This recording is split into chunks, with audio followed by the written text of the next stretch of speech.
Byl pozdní večer, první máj,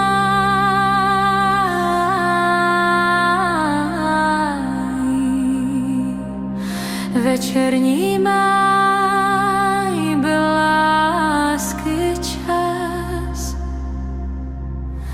Hrdličin zval ku lásce hlas, kde bodový zaváněl háj.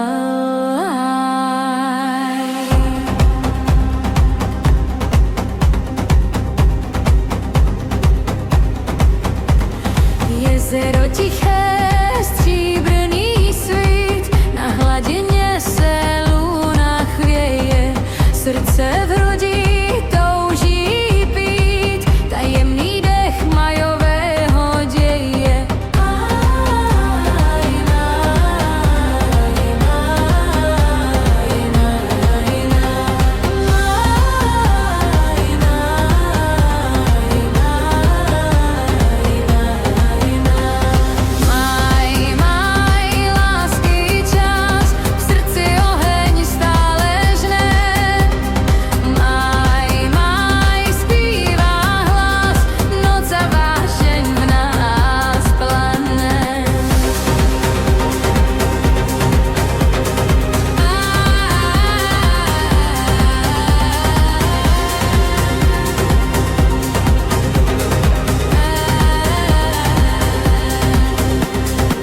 Břehu stín a v srdci sen, vůně květů, tichý šepot trávy.